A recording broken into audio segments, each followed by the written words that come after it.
সুপ্রিয় শিক্ষার্থী, আসসালামু আলাইকুম। আশা করি ভালো আছো। আমরা কয়েকজন আসলেই শুরু করব। আজকে আমি আগেই লিখে দিয়েছিলাম তোমাদের কি পড়াবো, এই অনুযায়ী হয়তো প্রস্তুতি আছে কিনা আমি জানি না। তোমাদের কবিতাটা বেশি পড়াবো না, আমি সৃজনশীল কোশ্চেন নিয়ে একটু আলোচনা করবো, যেগুলো তোমাদের ক্রিয়েটিভের জন্য খুব ইম্পর্টেন্ট। তোমরা দেখছি যে এসেছো নামগুলো লিখে দাও। দেখি কারা কারা এসছো, আর সাউন্ড ক্লিয়ার কিনা একটু দেখো, সাউন্ড এবং ক্লিয়ার দেখা যাচ্ছে কিনা একটু কমেন্টস করো। দেখা যাচ্ছে, ঠিক আছে। যদি কারো দেখার সমস্যা হয় একটু ইয়ারফোন লাগিয়ে নাও, তাহলে শোনা। কারো যদি শোনায় সমস্যা হয় একটু ইয়ারফোন লাগিয়ে নাও। আর যদি কারেন্টের ডিস্টার্ব না করে। অহিদ আছো? ওয়ালাইকুম আসসালাম। অহিদ কেমন আছো? আমার কো টিচার হিসাবে অহিদ আছে, তোমার অহিদ স্যার। তারপরে আর কি আছে? বাংলা শিক্ষকদের মধ্যে আর কি আছে? আজ বাংলা টিচারদের মোটামুটি একটু মন ভালো হয়তো বা, কারণ অন্যান্য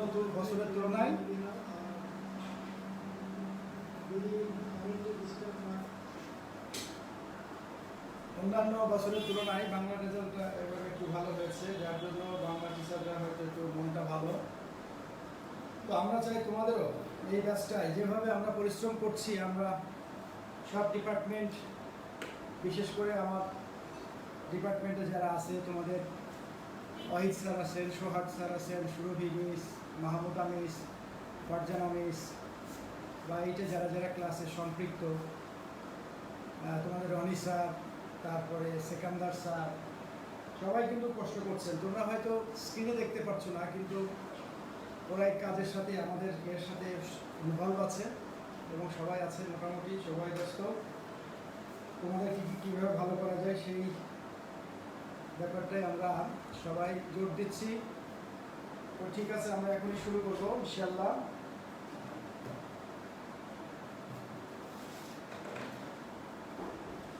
প্রথমে দেখো উপরে লেখা আছে, কি লেখা আছে দেখো তো। আমরা লিখেছি অষ্টম শ্রেণী বঙ্গভূমির প্রতি।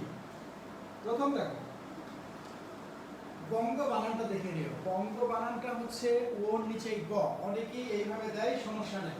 হ্যাঁ, অনেকেই আমরা কি দিই, এইভাবে হতে পারে, সমস্যা নেই। দ্বিতীয় দেখো প্রতি।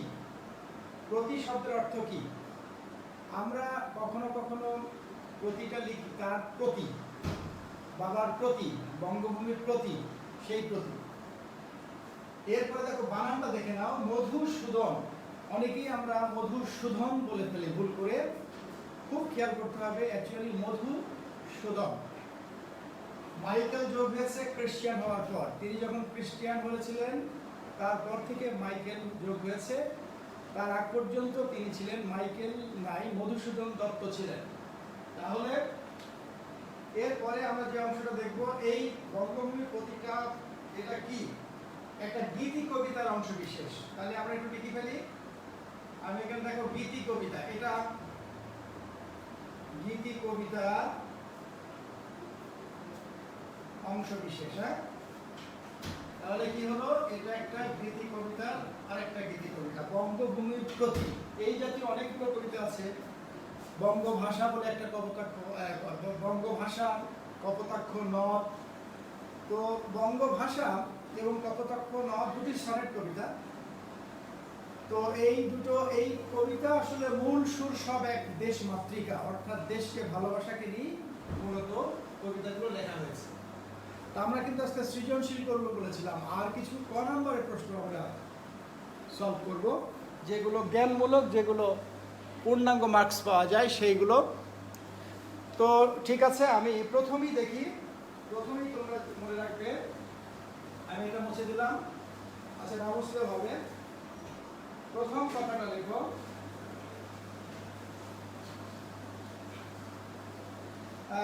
আমি এখানে লিখলাম কাব্য সমূহ। এটা অবশ্যই মনে রাখবে, কাব্য সমূহ।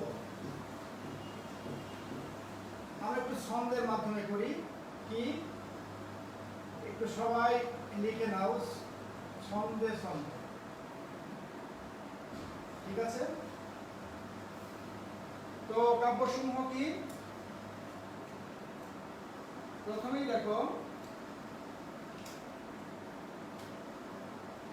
আমি প্রথমেই লিখলাম চতুর্দশপদী, চতুর্দশপদী, ঠিক আছে? চতুর্দশপদী কবিতা বলিতে, ঠিক আছে? একটু মোটামোটা করে লিখছি। তিলোত্তমা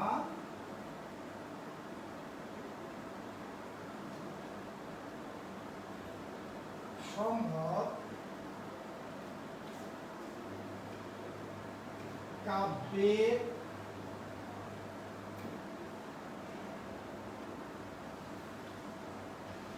নায়িকা, ঠিক আছে?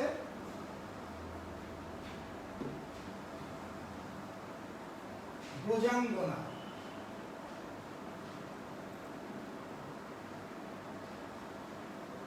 এখন একজন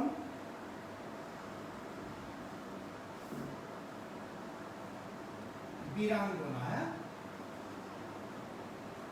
ওকে, বীরাঙ্গনা। এখন একটু খেয়াল করতে হবে, চতুর্দশপদী কবিতা বলিতে এই পর্যন্ত, চতুর্দশপদী কবিতা বলিতে এটা কাব্যসমূহের একটা। হ্যাঁ, এই পর্যন্ত কবিতা বলি আমরা এক নাম্বার পেলাম। হ্যাঁ, 2 নাম্বার দেখো, তোমরা সাউন্ড যদি লো হয় বোর্ডের দিকে আগে তাকাবা। আমি যখন সাউন্ডের প্রয়োজন হবে আমি বলবো, আগে বোর্ডে যখন লিখবো তখন তাকাবে। তিলোত্তমা সম্ভব, দ্বিতীয় দেখো, তিলোত্তমা সম্ভব, এটা একটা কাব্য। হ্যাঁ, এই পর্যন্ত একটা। এরপরে দেখো ব্রজঙ্গনা, আমরা কি লিখলাম? ব্রজঙ্গনা এবং বীরঙ্গনা, 3টা হলো। আমি এখন সিরিয়াল লিখছি। 1 নাম্বার কি দেখো? 1 নাম্বার হচ্ছে চতুর্দশপদী, চতুর্দশপদী কবিতা বলি, কবিতা বলি। 2 নাম্বার দেখো তিলোত্তমা সম্ভব, তিলোত্তমা সম্ভব, এক শব্দ। 3 নাম্বার দেখো ব্রজাঙ্গনা, এবং 4 নাম্বার হচ্ছে বীরাঙ্গনা। এই দুটোই হচ্ছে, একটু নোট লিখে রাখো, এই দুটোই হচ্ছে পত্রকাব্য। হ্যাঁ, কিন্তু মজার ব্যাপার হচ্ছে তোমাদের বইয়ে যেটা আছে, বইয়েরটা একটু নজর দিও। তোমাদের বইয়ে যেটা আছে সম্ভবত বীরাঙ্গনার কথা বলা হয়েছে। এই বীরাঙ্গনা হচ্ছে পত্রকাব্যের কথা বলা হয়েছে, তাই না? তোমাদের বইয়ে যেটা আছে সেটা জোর দিবে। ওকে, এখন সমূহ, সমূহ, এখানে বানানটা হবে ছন্দে ছন্দে। আমরা অনেক ক্ষেত্রে মনে থাকে না, এইগুলো মনে থাকবে ক্লাস 8, 9, 10 সব ক্লাসেই কিন্তু তোমার প্রযোজ্য হবে। হ্যাঁ, সব ক্লাসের জন্য ইম্পর্টেন্ট। এই জন্য এখন যদি এই ছন্দগুলো মনে রাখো তাহলে ইনশাল্লাহ তোমার পরবর্তীতে আর কখনোই কষ্ট হবে না। কি বললাম হচ্ছে চতুর্দশপদী কবিতা বলিতে তিলোত্তমা সম্ভব কাব্যের নায়িকা ব্রজঙ্গনা এখন বীরাঙ্গনা। তাহলে এগুলো কাব্যসমূহ। তাহলে আমি 4টে কাব্য পেলাম। ক্লিয়ার? এই 4টে কাব্য ছন্দে ছন্দে মনে রাখবে। ওকে, আমরা উপরে কি পড়েছি? বঙ্গভূমির প্রতি একটা কবিতা। কবিতাটি নেওয়া হয়েছে আসলে গীতি কবিতার একটা বিশেষ অংশ, বা একটা গীতি কবিতাই বলা যেতে পারে। এর ব্যাখ্যা আমি পরে দিব। এখন চলে আসো মাইকেল মধুসূদন দত্ত সম্পর্কে আমি আজকে বললাম না, কারণ এর আগেই তোমরা জানো মাইকেল মধুসূদন দত্তের জন্ম 1824, মৃত্যু 1873, এটাও সবাই জানো। এরপরে আমি বলেছি তার কাব্যসমূহ আমাদের অনেক সময় ওয়ান ওয়ার্ড অ্যান্সারে অর্থাৎ জ্ঞানমূলকে আসে এবং সাথে সাথে আমাদের বহু নির্বাচনী প্রশ্নেও আসে। আমরা এই 4টি কাব্যগ্রন্থ অবশ্যই মনে রাখব। এর মধ্যে তোমাদের বইয়ে যেটা লেখা আছে একদম শেষেরটা দেখো, বীরাঙ্গনা। বীরাঙ্গনা পত্রকাব্য লেখা আছে বইয়ে, তোমরা ওইটাই প্রাধান্য দিবে। বইয়ে যেটা বীরাঙ্গনা লেখা আছে পত্রকাব্য, এইটা মনে রাখবে, উপরেরটা মনে না রাখলেও হবে। ওকে, আমার একটু দ্রুত যেতে হবে, আশা করি তোমার মনে আছে। দ্বিতীয় হচ্ছে নাটক সমূহ। দেখো তোমাদের বইয়ে যে নাটক আছে, এটাও আমি ছন্দের মাধ্যমে নাটকটা কিভাবে শেখা যায় সে ব্যবস্থা করছি। তোমরা অনেকেই দেখছি আজকে অনুপস্থিত, তোমরা এটা কিন্তু আমি ভালোভাবে নিচ্ছি না। আমি কিন্তু তোমাদের রিপোর্ট রাখছি এবং খুবই অসন্তুষ্ট হচ্ছি, এটা কিন্তু ভালো জিনিস নয়। তোমাদের অন্যান্য যে ক্লাসমেটগুলো আছে তাদেরকে তোমরা ট্যাগ করে দাও, যে আসতে বলো, আমি ইম্পর্টেন্ট ক্লাস করাচ্ছি এবং তোমাদের যে সৃজনশীলগুলো করাবো সেটা কিন্তু মোস্ট ইম্পর্টেন্ট, ঠিক আছে?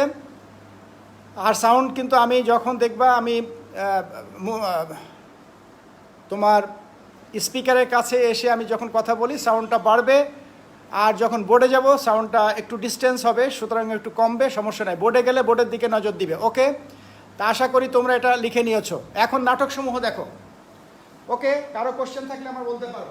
এর মধ্যে ইম্পর্টেন্ট হচ্ছে বীরাঙ্গনা, খুব ইম্পর্টেন্ট একটা পত্রকাব্য আসতে পারে। বীরাঙ্গনা কি ধরনের কাব্য? তুমি লিখবে বীরাঙ্গনা একটি পত্রকাব্য। কার? মাইকেল মধুসূদন। অনেকগুলো প্রশ্ন। বীরাঙ্গনা কার? মধুসূদন দত্তের, মাইকেল মধুসূদন দত্তের। কি এটা? এটা একটি পত্রকাব্য। যেহেতু তোমার ব্রজঙ্গনা পত্রকাব্য হিসেবে বইয়ে নাই, তোমার ওই প্রশ্ন হবে না। দ্বিতীয়ত তিলোত্তমা সম্ভব এবং চতুর্দশপদী কবিতা বলি, নিশ্চয়ই বুঝতে পেরেছ। এরপরে চলে আসো, আমি ছন্দে ছন্দে কাব্য বললাম। এরপরে আমি যে অংশটা করাবো সেটা লিখো,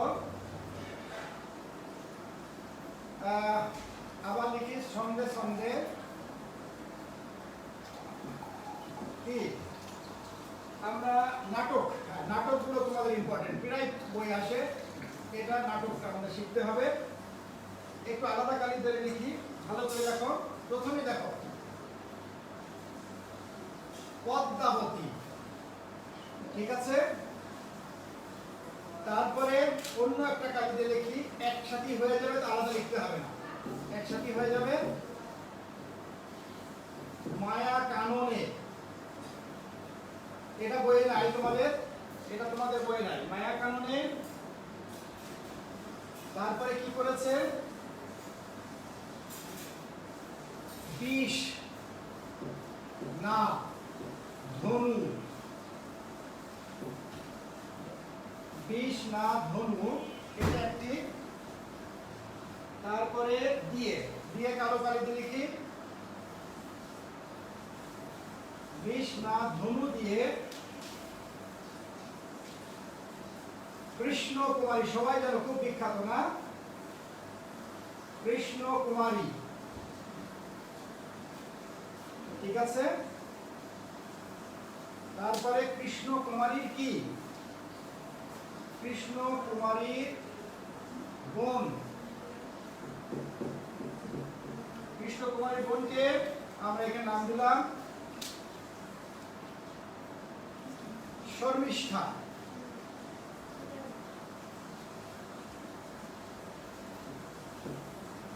শর্মিষ্ঠা। তারপরে কি? কে নিয়ে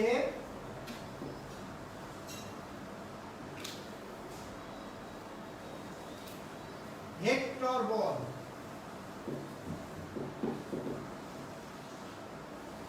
হেক্টর বল কি? কালো কালি আবার পড়লো। আমি আর আলাদাভাবে লিখবো না, এই জন্য এই জিনিসটা করলাম। হ্যাঁ, পড়লো। দেখো আমাদের আলাদাভাবে দেখার দরকার নেই। তারপর আমি দেখছি 1 নাম্বার দেখো নাটক পদ্মাবতী। 2 নাম্বার দেখো মায়া কানন। 3 নাম্বার দেখো বিষ না ধনু। 4 নাম্বার দেখো কৃষ্ণ কুমারী। 5 নাম্বার দেখো খুব বিখ্যাত কি? শর্মিষ্ঠা। এবং 6 নাম্বার দেখো হেক্টর বধ। এইগুলো তার সব বিখ্যাত নাটক। এর মধ্যে তোমরা জানো যে প্রচুর পরিমাণে বিখ্যাত শর্মিষ্ঠা নাটক, উনি অনেক খ্যাতি অর্জন করেন। হ্যাঁ, এই নাটকটা স্পেশালি শর্মিষ্ঠা এটা লিখে তিনি অনেক খ্যাতি অর্জন করেন, এটা মনে রাখবে। ওকে, আবার আমি তোমাদের স্পিকারের কাছে যাচ্ছি, ভালো করে দেখো। ছন্দে ছন্দে নাটক পদ্মাবতী একটি নাটক, ওটা মায়া কানন হবে, একটা আকার দিয়ে নাও মায়া কাননে, এটাও কিন্তু আকার দিয়ে নাও।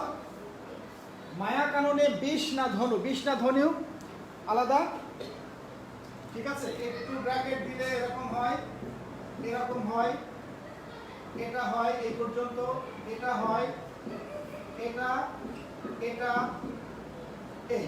দেখো মনে থাকে কিনা, মুখস্থ হয় কিনা, এক্ষুনি মুখস্থ করে নাও, আলাদা কোনো সময় দিতে হবে না।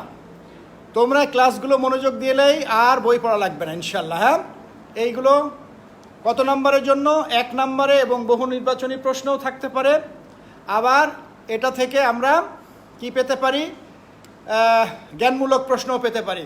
আর জ্ঞানমূলক প্রশ্ন আমাদের নির্ভুল হওয়া চাই, নির্ভুল হওয়া চাই। তোমাদের এখনও উপস্থিতি অনেক কম, তোমাদের অন্য যারা ক্লাসমেট আছে তাদের ক্লাসটা করতে বলো। ক্লিয়ার?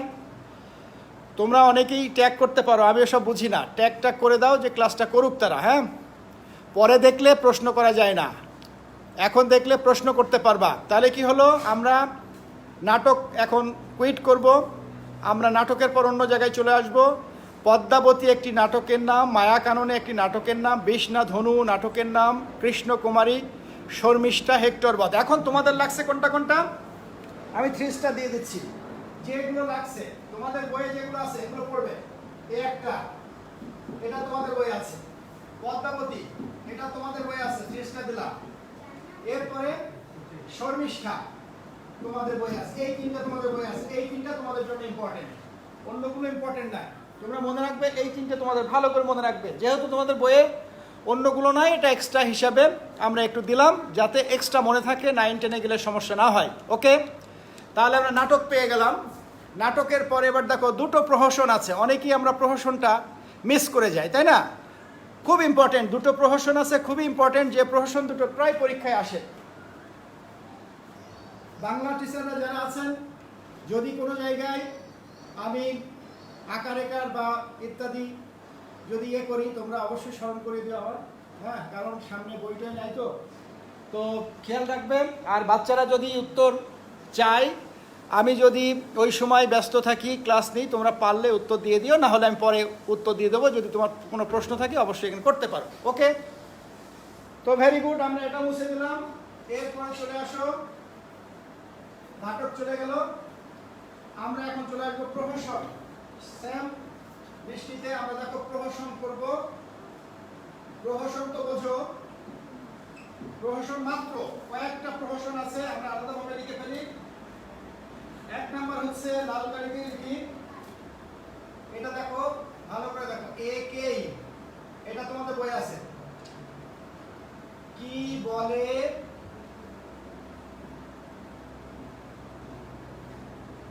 সভ্যতা, একেই কি বলে সভ্যতা। তারপরে কি, যে মাইকেল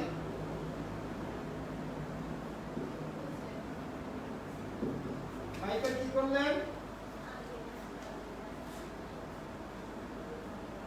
মাইকেল নিজেই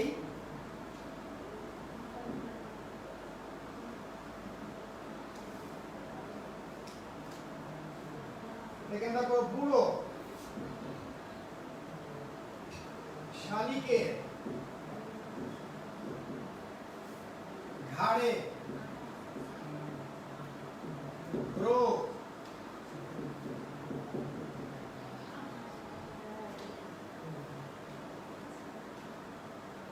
রো দিয়ে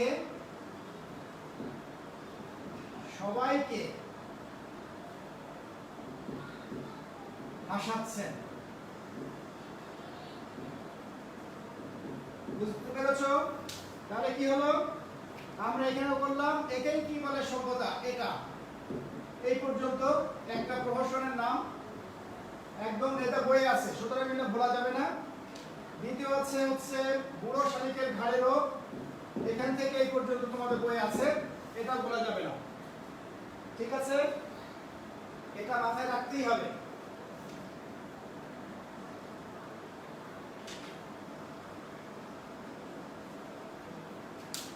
হয়েছে? তাহলে কয়টা হলো? আমরা প্রহসন পেলাম দুটো, একেই কি বলে সভ্যতা এবং বুড়ো শালিকের ঘাড়েরও। আমি কি লিখে দিয়েছি? একেই কি বলে সভ্যতা, যে মাইকেল নিজেই বুড়ো শালিকের ঘাড়েরও দিয়ে সবাইকে হাসাচ্ছেন। দেখো সহজে মনে থাকবে, এটা কিন্তু দুর্বোধ্য নয়, এটা খুব সহজেই মনে থাকবে। হ্যাঁ, খেয়াল করবা, এটা খুবই সহজে মনে থাকবে, যার জন্য তোমরা বেগ পেতে হবে না। ওকে, তাহলে আমাদের প্রহসন চলে গেল। এখন আমরা সব শেষ যেটা করব, আমি আশা করি তোমরা লিখে নিয়েছো। আর সাউন্ডে ক্লিয়ার আসছে কিনা? I don't have laptop. আচ্ছা, ল্যাপটপ দরকার নেই বাবা, তোমরা রিলেটেড প্রশ্ন করো তোমরা। ঠিক আছে, আই ডোন্ট হ্যাভ ল্যাপটপ, সবারই নাই, সমস্যা নাই, ল্যাপটপ মোবাইল দিয়েই হবে। ওকে ওকে, এটা মুছে দিলাম। এখন চলে আসো, আমরা নেক্সটে যাব। নেক্সট আমাদের কি বাকি থাকলো? সম্ভবত আমাদের অন্য একটু বিশেষ কিছু বাকি থাকলো, আমরা একটু দেখতে পাই। এগুলো খুবই মনোযোগ দিবে। অমর সৃষ্টি, আমরা এখানে লিখলাম অমর সৃষ্টি। মাইকেল মধুসূদনের অমর কিছু সৃষ্টি আছে যেগুলো আমাদের প্রত্যেকেরই জানা উচিত, তাই না? সেই অমর সৃষ্টিগুলো কি দেখো, আমি সেটা লিখে দিচ্ছি। আমি লিখলাম মাইকেল, ঠিক আছে। তারপরে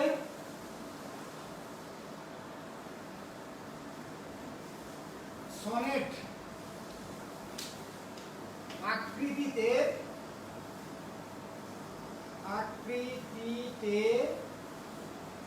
কি করলেন?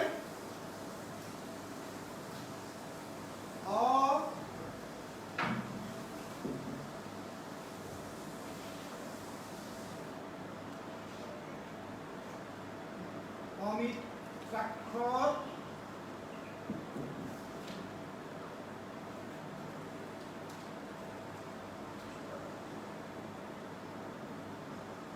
ছন্দে রাবণ পুত্র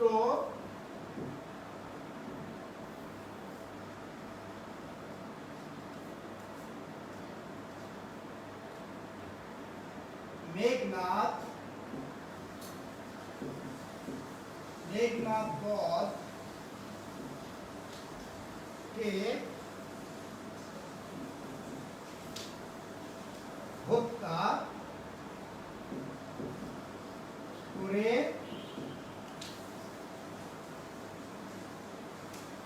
মহাকাব্যের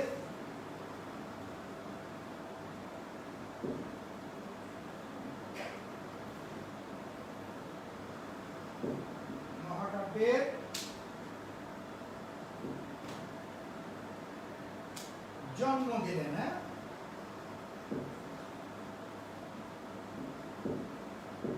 ওকে। এখানে আমরা কি কি ইনফরমেশন পেলাম? এক নম্বর ইনফরমেশন দেখো, সনেট, এটা তার একটা অমর সৃষ্টি। এক নম্বর অমর সৃষ্টি হচ্ছে সনেট কবিতা। দুই নম্বর অমর সৃষ্টি হচ্ছে অমৃতাক্ষর ছন্দ, এটা তিনি জন্ম দিলেন, এটাও তিনি লিখে খুব আলোড়ন সৃষ্টি করেছিলেন। এরপরে কি করলেন তিনি? মেঘনাদ বধ, এটা একটা মহাকাব্য। হ্যাঁ, মেঘনাদ বধ একটা মহাকাব্য, আর এখানে নিজেই দেখলাম মহাকাব্য জন্ম দিলেন। এই মহাকাব্য তিনি একমাত্র সার্থক মহাকাব্য লিখেছিলেন মাইকেল। তাহলে এখানে তার অমর সৃষ্টি, সনেট কবিতা, অমৃতাক্ষর ছন্দ এবং মেঘনাদ বধ মহাকাব্য। ক্লিয়ার? তো এই মেঘনাদ বধ মহাকাব্য, যেখানে রাবণ পুত্র মেঘনাদ, মেঘনাদ কিন্তু একটা নাম, রাবণের পুত্র বা রাবণের ছেলের নাম মেঘনাদ, তাকে বধ করেছিল রাবণ পুত্র মেঘনাদকে হত্যা করে। রাবণ পুত্র কে হত্যা করেছিল? হত্যা করেছিল অ্যাকচুয়ালি তোমার রাম এবং লক্ষণ, কিন্তু আমরা একটু এই ছন্দের খাতিরে একটু ঘুরিয়ে দিয়েছি এইগুলো মনে রাখার জন্য। তো শিক্ষার্থীরা, এগুলো আসলে আমাদের মনে রাখার জন্য আমরা এই জিনিসটা করে দিয়েছি। আশা করি তোমাদের ছন্দগুলো মনে থাকবে। আর যদি মনে না থাকে তাহলে বারবার দেখবে এটা সারা জীবনের সম্পদ। তুমি যতদিন থাকবে, তুমি যতদিন মনে রাখবে যে তোমার লেখাপড়ার মধ্যে থাকবে, এই মাইকেলকে তুমি বাদ দিতে পারবে না, রবীন্দ্রনাথকে বাদ দিতে পারবে না, নজরুলকে বাদ দিতে পারবে না। ওকে, এটা সব সময় খেয়াল করবে। হ্যাঁ, ভেরি গুড, আশা করি তোমরা লিখে নিয়েছো। এখন আমরা একটু পিছনের দিকে চলে যাব, তারপরে আমি ইয়েটা শুরু করবো। আমি এটা মুছে দিলাম, ঠিক আছে? আমি এটা মুছে দিব। কোনো কোশ্চেন আছে তোমাদের? ভেরি গুড, অনেকেই করে ফেলেছো। আচ্ছা, এটা কিন্তু আমি আবার তোমার এই মেসেজই দিয়ে দেবো। হ্যাঁ, চিন্তা করো না। স্যার প্রহসন মানে অহিদুল, তো দিচ্ছ তোমরা, ভেরি গুড, দিয়ে দাও। আচ্ছা, এখন এখানে দেখো আমি মুছে দিলাম। এখনো আমরা শেষ করে দিলাম গীতি কবিতাও আমরা এ পর্যন্ত শেষ। এখন একটু পিছনে যাব। গত ক্লাসের একটু সংশোধনী আছে। সংশোধনী লিখে লাল কালি দিয়ে আমি সংশোধন করে দিয়েছি, তারপরে যারা উপস্থিত ছিলেন এখন এই জায়গাটা লাল কালি দিল সংশোধনী। হ্যাঁ, একটু সংশোধনী। 1 নম্বর সংশোধনী একটু করে আমি দিয়েছিলাম তোমাদের পোস্টে। 1 নম্বর সংশোধনী ছিল বনফুল। এই দেখো, 1913 পরিবর্তে হবে 1915। প্রিয় শিক্ষার্থীরা, তোমরা এটা বুঝতে পেরেছো? আমরা ওই দিন যেটা করেছিলাম, এখানে একটু বইটা দিলাম, এখানে খেয়াল করবে। আমরা বনফুল, তোমাদের বই নয়, অন্য বই আছে, যাই হোক, এই একটা সংশোধনী আর 2 নম্বর একটু সংশোধনী। সংশোধনী নাকি 2 নম্বর মনে রাখবে। 2 নম্বরটা একটু অন্যরকম জিনিস মনে রাখবে।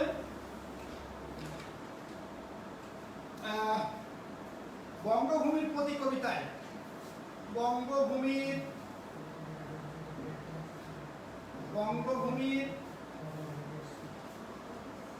প্রতি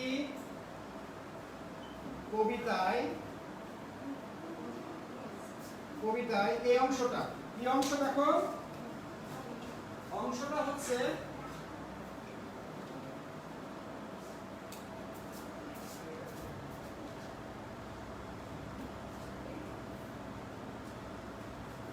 কি দেশকে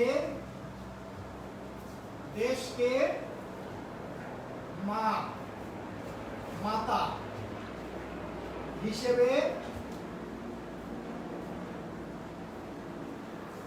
কল্পনা করা। হ্যাঁ, মাতা হিসেবে কল্পনা করেছেন কবি। এটা একটু খেয়াল করবা, এই দুটোর মধ্যে একটু সমন্বয় আসতে পারে। হ্যাঁ, এই জন্য আমি প্রশ্নটা তোমাদের দিচ্ছি। এই দুটো অনেক সময় আসে ওই বহু নির্বাচনীতে। আরেকটা দেখো, সেটা হচ্ছে 2 বিঘা জমি। 2 বিঘা জমি, এই কবিতায় দেখো 2 বিঘা জমিকে কি হিসেবে কল্পনা করা হয়েছে সেটা আমি লিখে দিচ্ছি, সেটা মনে রাখবে। 2 বিঘা জমিকে এখানে দেখো দেবী বলে সম্বোধন করেছেন। হ্যাঁ, করেছেন। এই দুটো খেয়াল করবা, একটা মাতা একটা দেবী, ঠিক আছে? আচ্ছা, এখন একটুখানি আমি পিছনে যাব। উনি যেমন দেবী বলে সম্বোধন করেছেন, কিন্তু 15-16 বছর পরে যখন ফিরে এসেছিলেন তখন কিন্তু বলেছেন ছিলে দেবী হলে দাসী। একটু ভৎসনা করার মতো। হ্যাঁ, তাহলে এই লাইনটা একটু সমন্বয় করতে হবে। লাইনটা কি ছিল? লাইনটা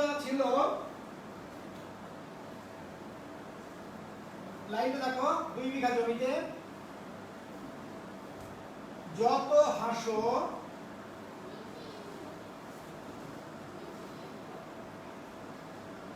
আজ যত সাজো, ঠিক আছে, ছিলে ছিলে কি ছিলে? দেবী। ছিলে দেবী, ছিলে দেবী, কি হলে? দেবী হলে দাসী।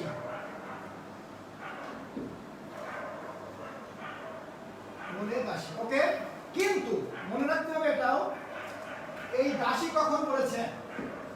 যখন তিনি পুনরায় রিটার্ন করলেন, 15-16 বছর পরে যখন আসলেন তখন বললেন।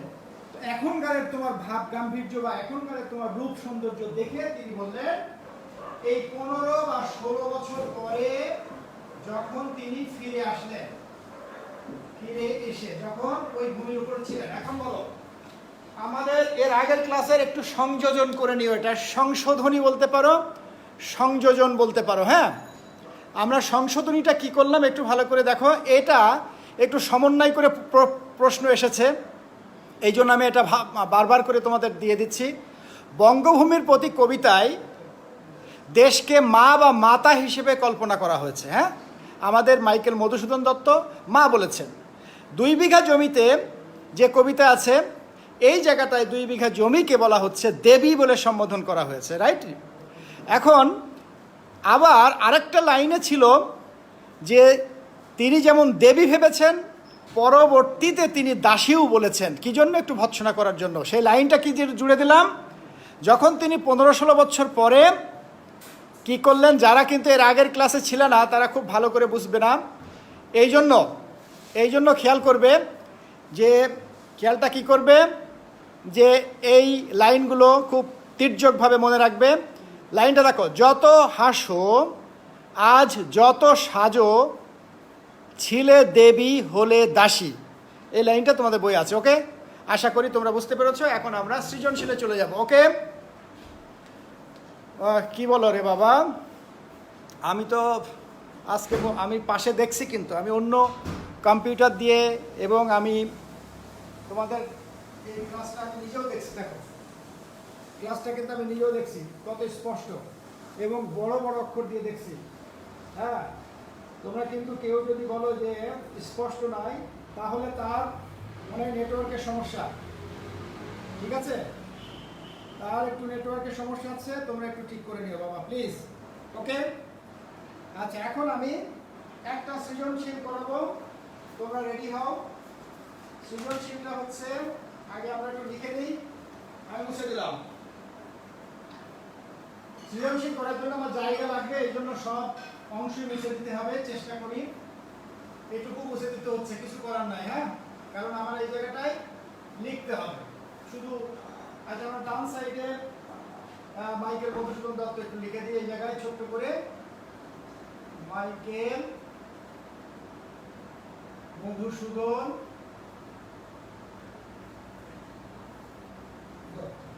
একটু লিখে রাখলাম। হ্যাঁ, সৃজনশীল দেখো, একটা সৃজনশীল আসার মতো এখানে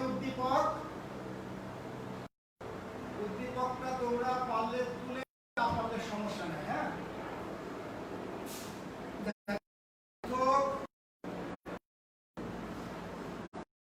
সবাই লেখো, জনম আমার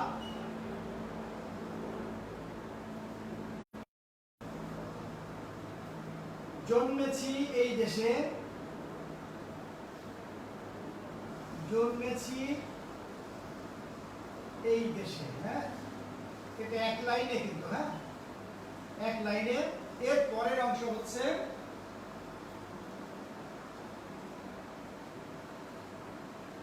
সার্থক জনম আমার,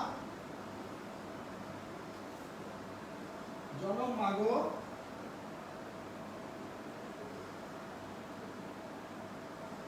তোমায় ভালোবেসে।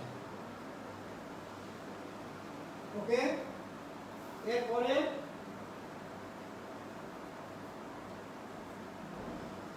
জানি নে তোর রতন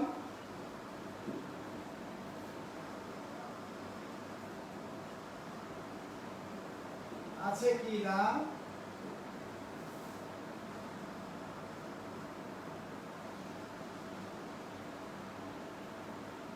রানীর মতন, এটা আরেকটা লাইন।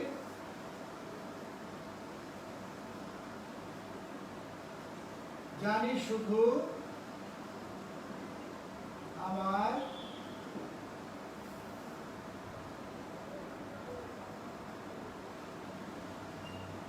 অঙ্গ জোড়ায়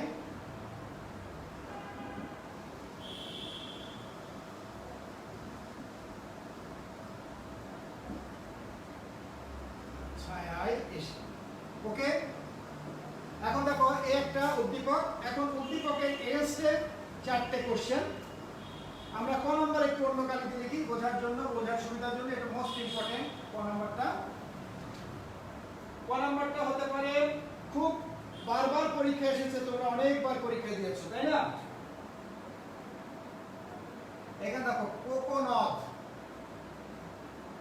কোকোনট শব্দের অর্থ কি? এর জন্য 1 নাম্বার। ওকে, কোকোনট শব্দের অর্থ কি? 1 নাম্বার। খ নম্বরে দেখো, খ নাম্বার হচ্ছে খুব ইম্পর্টেন্ট। খ নাম্বারটা ইম্পর্টেন্ট। জন্মিলে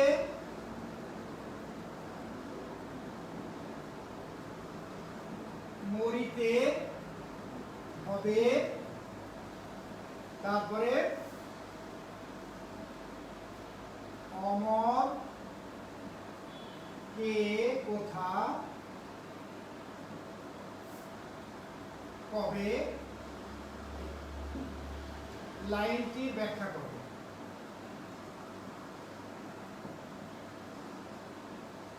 ব্যাখ্যা করো, এটার জন্য 2 মার্কস। তারপরে আমরা দিব গ নাম্বার।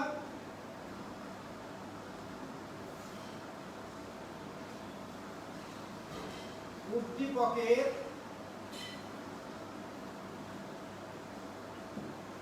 সাথে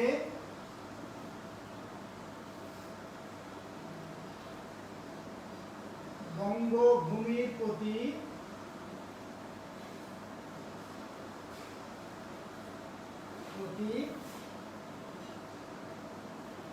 কবিতার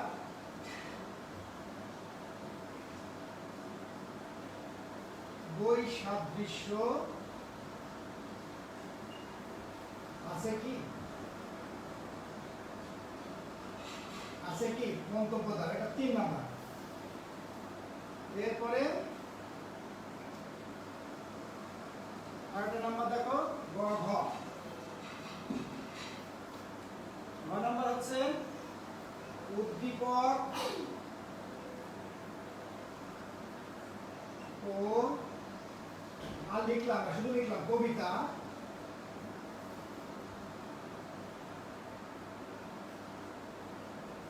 কবিতায় প্রকাশিত হয়েছে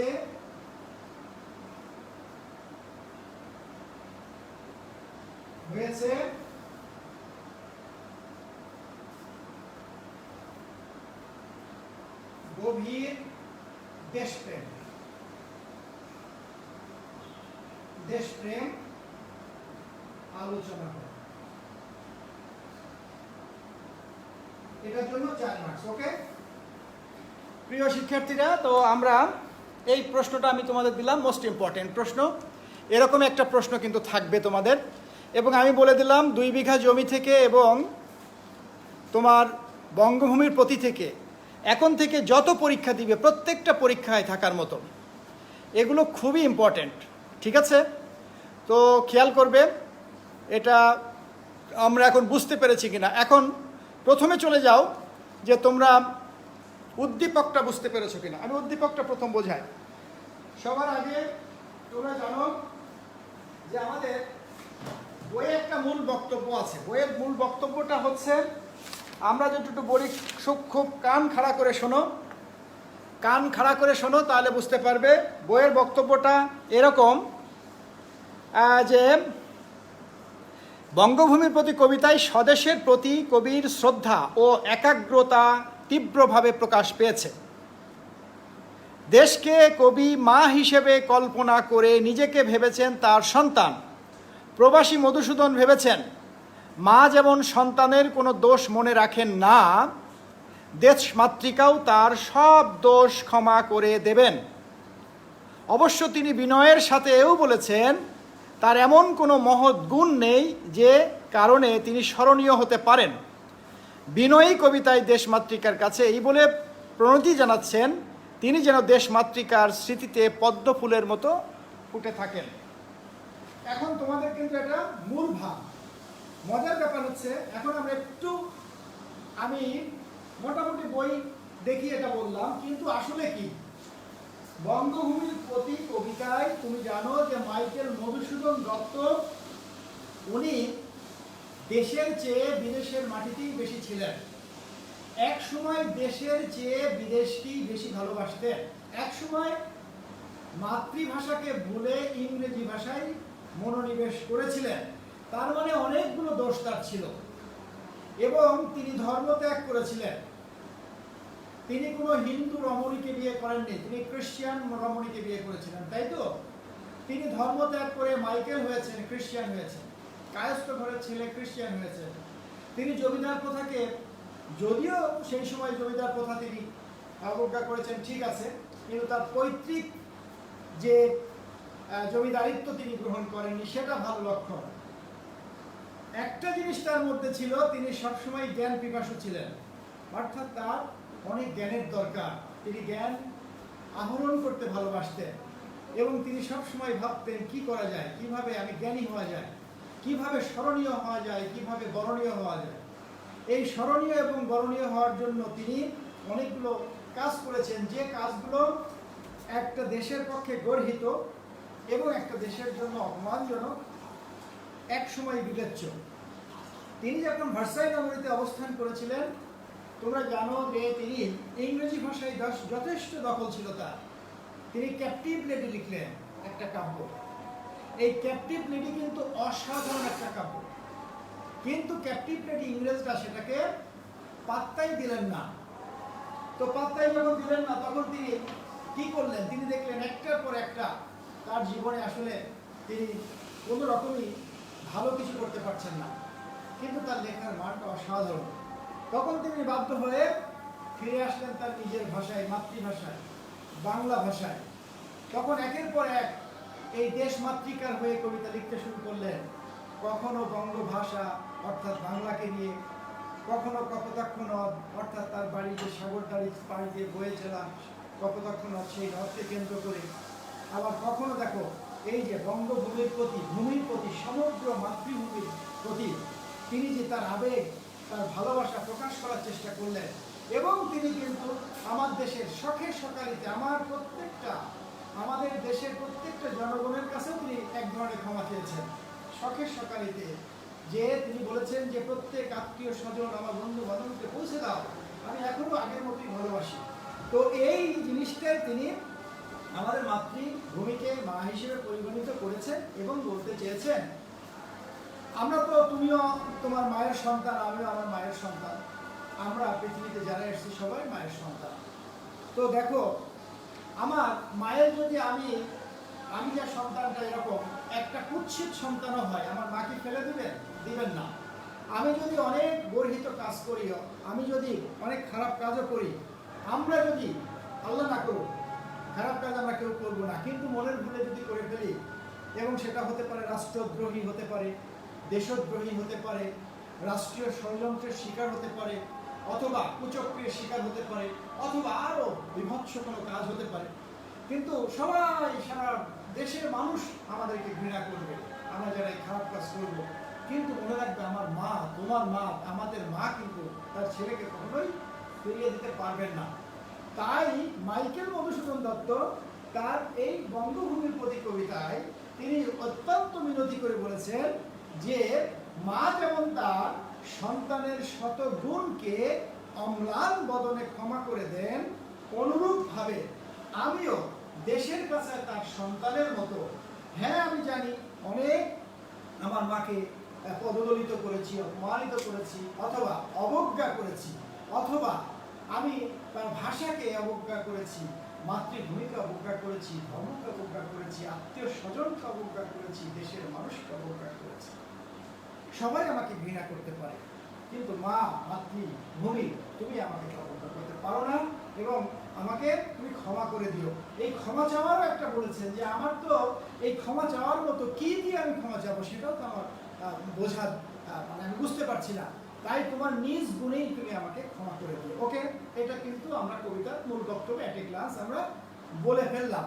তোমরা যদি এই অ্যাট এ গ্লান্স এই মূল বক্তব্যটা আমার বক্তব্যটাও শুনো, তাহলে কিন্তু সব ধরনের কোশ্চেনের উত্তর দিতে পারবে। ক্লিয়ার? তো প্রিয় শিক্ষার্থীরা, এখন আমরা চলে যাব ক নম্বরের উত্তর। তোমরা সবাই জানো, কে কে জানো? আমি চাই তোমরা ক নম্বরের উত্তর তোমরা করো। ক নম্বরের উত্তরটা সবাই করো, এটা নিজে করো প্লিজ। আমি অনেকবার পরীক্ষায় দিয়েছি এবং আরেকবার দিলাম, এটা ক নম্বরের উত্তর চাই। ইংরেজি অথবা বাংলায় যে কোনো ভাষায় তুমি লিখতে পারো, উত্তরটা এখনই পাঠিয়ে দিবে, উত্তরটা পাঠিয়ে দিবে। আমি এই উত্তরের জন্য তোমাদেরকে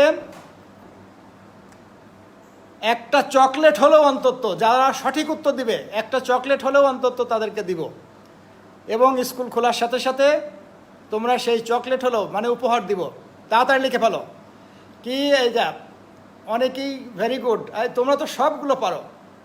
লাল পদ আমি বলে দিচ্ছি না, সবাই, হ্যাঁ আমি নামগুলো দেখব, সবাই দাও উত্তর। ভেরি গুড, অনেকেই উত্তর দিচ্ছে, এবং যারা দিচ্ছে আমি রোল নাম্বারগুলো টুকে রাখবো, সবাইকে এই অন্তত একটা ভালো চকলেট দিব। এটা সবাই পারো, আলহামদুলিল্লাহ।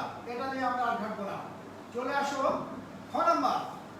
খ নাম্বারে দেখো, আচ্ছা তার আগে এটা শিখতে হবে। সবাই জানো যে আমাদের সৃজনশীল অবশ্যই জানতেই হবে। আমাদের আর অল্প সময় আছে, 10 মিনিটে শেষ করতে হবে।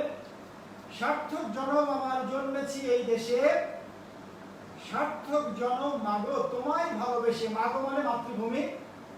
জানি না তোর ধন রতন আছে কিনা রানীর মতন, জানি শুধু আমার অঙ্গ জুড়াই তোমার ছায়ায় এসে। এখানে যে উদ্দীপকটা আছে খুব সহজ। এই দেশে জন্মগ্রহণ করে বলছেন যে আমি সার্থক।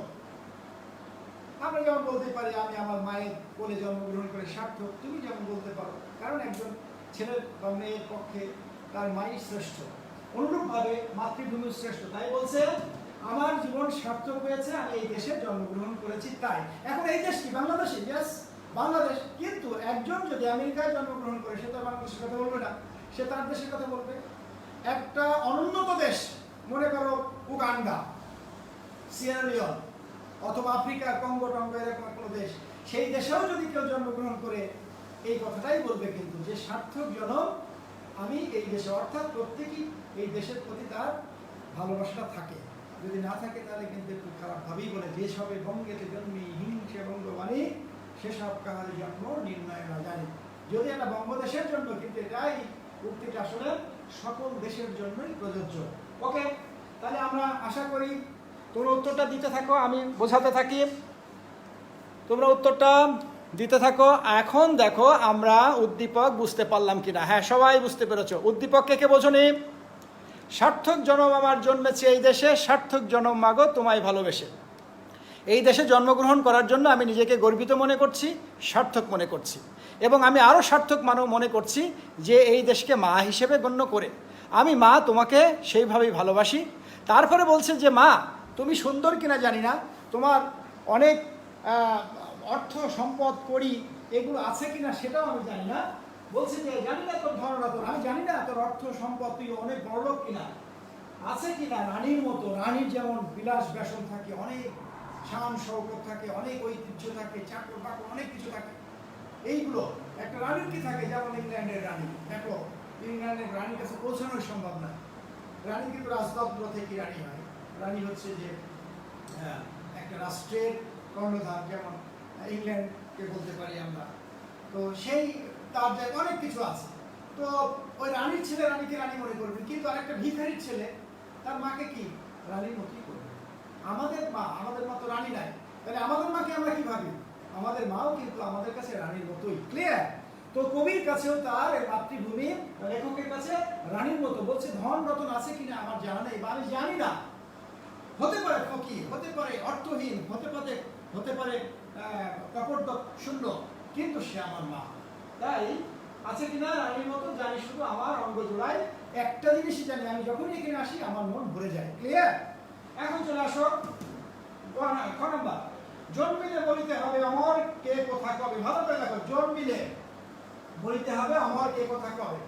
এটা মোটামুটি একটা দার্শনিক সত্য কথা। ক্লিয়ার?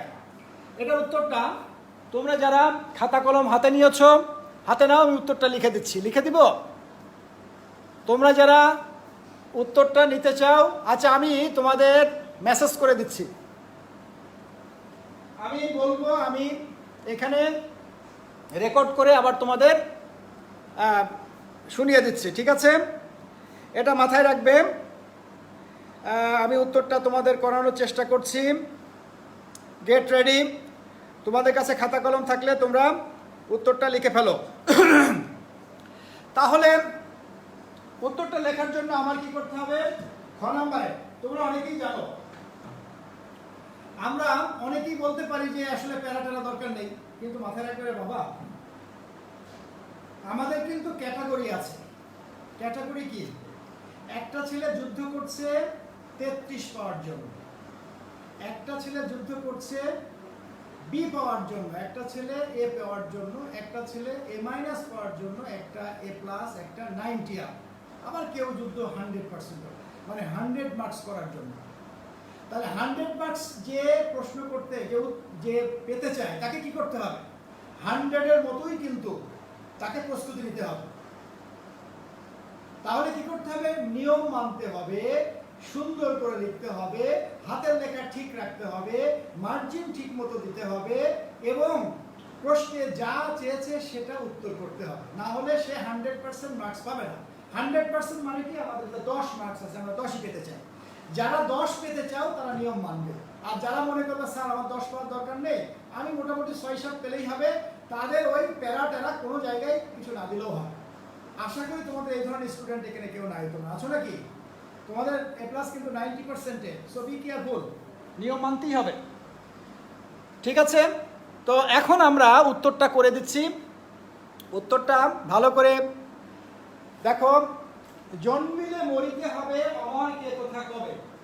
জন্ম মৃত্যুর অধীন, প্রত্যেকেই তোমরা জ্ঞানে লিখবা, এই পৃথিবীর প্রত্যেকটা প্রাণী জন্ম এবং মৃত্যুর অধীন।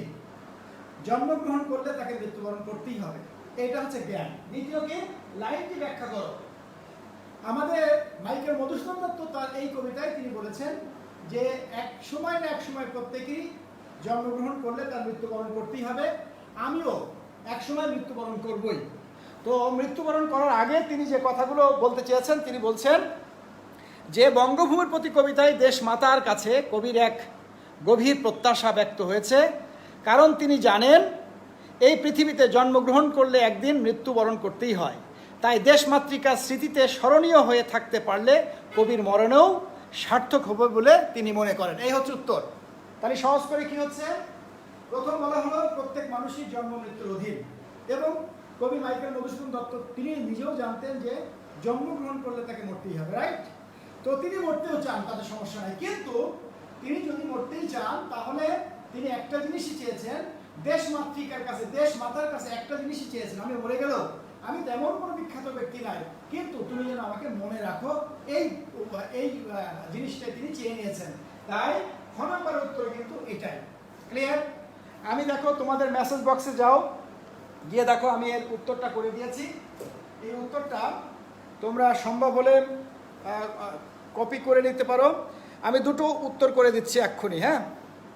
এক নাম্বার হচ্ছে তোমাদের ফেসবুকের 8-এর গ্রুপে যাও, গিয়ে নিচে দেখো আমি উত্তরটা হুবহু তোমাদের চেষ্টা করছি, একটু আমাকে 1 মিনিট সময় দিয়ে দাও, তোমরা পরে এটা তুলে নিও, হ্যাঁ? আমি এটা মেসেজে লিখে দিলাম, তোমাদের কোথায় লিখব? আচ্ছা এখানে দিয়ে দিলাম, দুটো অংশই দিয়ে দিলাম, হ্যাঁ, পেস্ট করে দিলাম, তোমরা এটা তুলে নিবে। 1 নাম্বার। 2 নাম্বার, আমি যে ছন্দগুলো তোমাদের এতক্ষণ করালাম ছন্দগুলো আমি একটু চেষ্টা করছি তোমাদের এখানে পেস্ট করে দেওয়ার জন্য, যাতে তোমাদের যারা লিখে নিতে একটু কষ্ট মনে হচ্ছে তারা পরবর্তীতে এটা খাতায় তুলে নেবে। হ্যাঁ, তাহলে তোমাদের এটাও সব সময় মনে থাকবে। এরপরে আমরা গ ঘ তোমরা নিজেরা অনেক ভালো পারো, এই জন্য আমি গ ঘ অল্পতেই তোমাদেরকে নিয়মটা শিখিয়ে দিব। দেখো এখানে আমি কাব্যটাব্যগুলো সবগুলো করে দিয়েছি। হ্যাঁ, দেখো আমি ফেসবুকে সব লিখে দিয়েছি। দেখো এটা এই ইয়েতে দেখা যাচ্ছে, এখানে যাবা গিয়ে দেখো খ নম্বরের উত্তরটা পুরোপুরিভাবে লিখে দিয়েছি, ভালো করে দেখা যাচ্ছে। খ নম্বরের উত্তরটা দেখো তো দেখা যাচ্ছে কিনা। খ নম্বরের উত্তরটা কি, এই যে খ নম্বর উত্তরটা, আর আমি যে এটা করালাম সেটাও নিচে লিখে দিয়েছি, আশা করি তোমরা পাবে। এখন চলে আসো আমরা গ এবং ঘ আলোচনা করে ছেড়ে দিব। এখন গ ঘ বিভ্রান্ত হবে না প্লিজ বাচ্চারা, কেউ কোনো কথায় কর্ণপাত করবে না, নিয়ম মানবে। তুমি স্কুলে আসলে আমি মাঝে মাঝে বকা দিই, নাই তোমার কেটস কই, সাদা কেটস নাই, ডিসকোয়ালিফাইড, তোমার শার্ট কই। তো আমাদের একটা ফর্মাল জিনিসে ফর্মাল নিয়ম মানতে হয়। এটা 10-এ 10 পেতে হবে, আমার সোজা কথা নাই, 10-এ 10 পেতে হলে নিয়ম মানতে হবে। আর যদি মনে করো না আসলে আমার 10-এ 10 দরকার নেই, তাহলে তুমি এভারেজ লিখলে হবে। তো আমার যারা এখানে স্টুডেন্ট আছো আমি সবাইকে 10-এ 10 চাই, সুতরাং এই নিয়মটা মানবে প্লিজ। বারবার বলছি যে কোথায় উদ্দীপক লিখবে, কোথায় প্রশ্ন উত্তর লিখবে, আমি বারবার বলেছি, তোমার শিক্ষকরাও বলেছেন এই নিয়মটা মনে রাখবে অনুগ্রহপূর্বক। উদ্দীপকের সাথে বঙ্গভূমির কবিতায় বৈসাদৃশ্য আছে কি? বৈসাদৃশ্য মানে কি? অমিল একটা জায়গায় আছে। কোন জায়গায়? এই কবিতায় বলা হচ্ছে, শুধু বলছে এই দেশকে ভালোবেসেছেন, শুধু দেশপ্রেম আছে। তাহলে এই উদ্দীপক এবং আমাদের বঙ্গভূমির প্রতি একটা জায়গায় মিল আছে, কোথায়? দেশপ্রেমে। তাহলে বলবা হ্যাঁ মিল আছে দেশপ্রেমে। মিল নেই কোথায়? অন্যান্য আমাদের বঙ্গভূমির প্রতি অনেক কিছু বলেছেন, দেশ মাতৃকার মাতা বলেছেন, দেশের কাছে ফিরে আসতে চেয়েছেন, লাল পদ্ম হিসেবে স্মরণীয় হতে থাকতে পারছেন। তাহলে ম্যাক্সিমাম ক্ষেত্রেই বৈসাদৃশ্য আছে। তো বলছে হ্যাঁ বৈসাদৃশ্য আছে। কোথায় আছে? তিনি এই দেশে থাকতে চেয়েছেন এবং এই দেশে ফিরে আসতে চেয়েছেন, দেশ মাতৃকার কাছে ক্ষমা চেয়েছে, ইত্যাদি ইত্যাদি। এরপরে তুমি তাহলে কি হবে? জ্ঞান গেল। জ্ঞানের পরে কি লিখবে? আমি বলেছি জ্ঞানের পরে হচ্ছে টেক্সট বর্ণনা করবে। জ্ঞানের পরে টেক্সট বর্ণনা করবে 3 বার। জ্ঞানের পরে টেক্সট বর্ণনা করবে। টেক্সটের নাম কি? অনুধাবনমূলক কোশ্চেন। অনুধাবনমূলক কোশ্চেনে কি করতে হয়? অনেকটা মুখস্থের মতো। তোমার অনুধাবন যদি তুমি মনে না থাকতে পারবে না, তাহলে সেকেন্ড প্যারায় কি? অনুধাবন। থার্ড প্যারায় কি? প্রয়োগ। তাহলে প্রয়োগ আগে এবং অনুধাবন আগে। প্রয়োগটা কি? প্রয়োগটা হচ্ছে তোমার জানা জিনিসের সাথে একটা পরবর্তী জিনিসের সাথে কম্পেয়ার করা। তুমি মার্কার দিয়ে লিখছো, এটা হচ্ছে তুমি মার্কার জানো, তোমাকে হঠাৎ করে যে কোনো একটা ফাউন্টেন পেন দেওয়া হলো, এর সাথে ওটা প্রয়োগ করার নাম হচ্ছে প্রয়োগ। কিন্তু আগে তোমার মার্কার বর্ণনা করতে হবে, তাহলে আগে তোমার টেক্সট বর্ণনা করতে হবে। আগে টেক্সট বর্ণনা করতে হবে কোন প্যারায়? সেকেন্ড প্যারায়। সেকেন্ড প্যারায় টেক্সট কি করবে? বলছে উদ্দীপকের সাথে বঙ্গভূমির বৈসাদৃশ্য। এটা লিখতে গিয়ে তুমি লিখবে হ্যাঁ বৈসাদৃশ্য কোথায় লেখা আছে, তুমি বলবে যে আমাদের বঙ্গভূমির প্রতি মূল বক্তব্য লিখে দাও। মাইকেল মধুসূদন দত্ত এই করতে চেয়েছেন, তিনি দেশ মাতৃকে ভালোবাসতে চেয়েছেন, তিনি আবার স্বদেশে প্রত্যাবর্তন করতে চেয়েছেন, তার কাছে মায়ের মতো, তিনি জানেন তিনি অনেক অপরাধ করেছেন ইত্যাদি। লেখার পরে টেক্সটে কি করবে?